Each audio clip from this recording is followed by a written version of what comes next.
Bonjour, on parle de cofinancement participatif sur Internet avec Harold Zimé, le fondateur de Woolders. Woolders est une plateforme qui permet aux particuliers d'investir directement dans de petites sociétés qui ne sont pas encore cotées en bourse. Woolders se limite à 3 secteurs, la santé, les objets connectés et la silver economy. Alors quel intérêt pour les particuliers? On voit cela tout de suite avec mon invité Harold Zimé. Harold, bonjour. Bonjour Bogdan. Vous allez bien? Très bien, merci. Je suis justement en train de monter une société, j'ai monté ma société.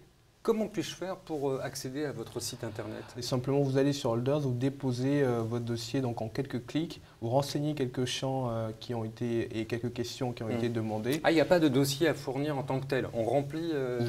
Vous remplissez un questionnaire simplement et automatiquement vous avez un retour sous 24 à 48 heures. Donc vous voyez, c'est extrêmement rapide. Un retour, ça veut dire quoi? Qui me répond? Sur quelle base? Pour ceux qui vont déposer leur dossier, la première problématique serait d'être dans les 3 secteurs que vous avez cités, donc la santé, la silver economy et les objets connectés. D'accord, mais à ce stade-là, je ne vois pas le rapport avec l'épargne. Les personnes qui investissent dans votre société, ce qu'ils attendent, c'est un retour sur investissement. D'accord. Donc vous parlez des gens qui vont investir dans mon activité si je suis retenu. Exactement. Donc l'un des critères de sélection, c'est la rentabilité.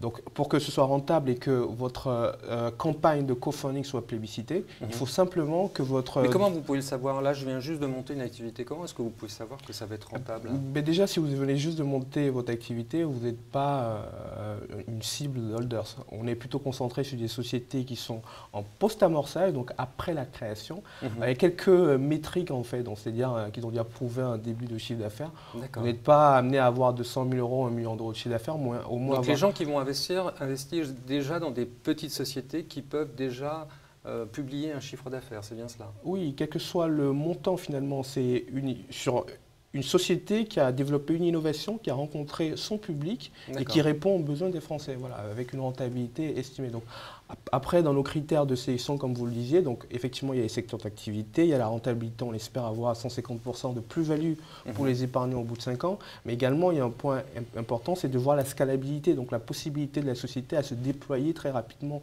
et aller à l'international. Donc, c'est également des critères que nous recherchons, finalement, et notre obsession, comme je le disais, c'est la qualité, parce que nous, Woolders, on y investit.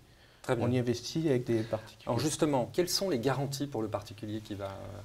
investir? Les garanties, c'est vraiment que les opportunités sont dérisquées. Dérisquées parce que j'aime bien comparer avec le crowdfunding. Parce que finalement, le crowdfunding a explosé et le principe, c'est simplement que la foule, donc les particuliers, ont accès à des dossiers.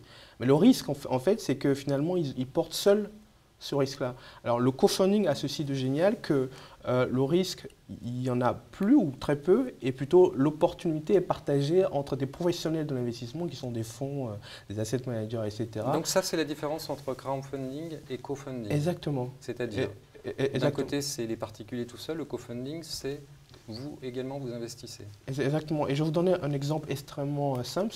Prenons le cas de Neuro6, une société dans laquelle nous avons co-investi 350 000 euros il y a quelques semaines. Et bien Daniel, qui est dans la Drôme et qui a investi 10 000 euros dans cette société-là, il était ravi de rencontrer Bernard, belge, qui parmi les 50 autres investisseurs ont investi dans Neuro6. Également, il était rassuré par la présence de Woolders au capital. Et la cerise sur le gâteau, c'était simplement que le Crédit Agricole il a mis 100 000 euros. Donc vous voyez, c'est des opportunités qui sont dérisquées et accessibles cette fois-ci dans les mêmes conditions d'investissement pour tout le monde. Est-ce qu'il y a des avantages fiscaux pour les particuliers qui investissent? Oui, quand vous investissez dans ces sociétés-là qui vous permettent de défiscaliser, finalement 50% quand vous êtes assujetti à l'ISF et 18% quand vous êtes assujetti à l'impôt sur le revenu. Donc effectivement, vous avez également la possibilité de l'intégrer dans votre PEA et votre PEA-PME. Je prends le cas de Carolina Technologies, qui est une très belle société où le sujet n'est pas de savoir si on va avoir 50% de plus-value ou de déduction, mais de savoir si on va faire du x10 ou x20. Donc à ce moment-là, il est plus intéressant de loger en fait son investissement dans un PEA afin de ne pas avoir des impôts à payer sur la plus-value future. Alors, la mise de départ? La mise de départ aujourd'hui, elle est de 500 euros. 500 euros.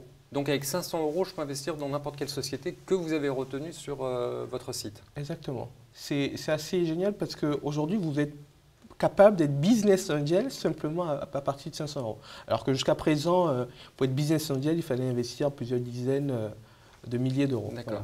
Donc c'est également ce que nous nous permettons, c'est avoir accès à des opportunités simples, accessibles, qui répondent aux innovations des personnes, dans des secteurs qui nous parlent, des innovations dont on a besoin, rentables, et en même temps sécurisées, parce que Holders et des professionnels d'investissement participent aux investissements. Voilà. Harold, merci beaucoup. Je vous remercie, Bogdan.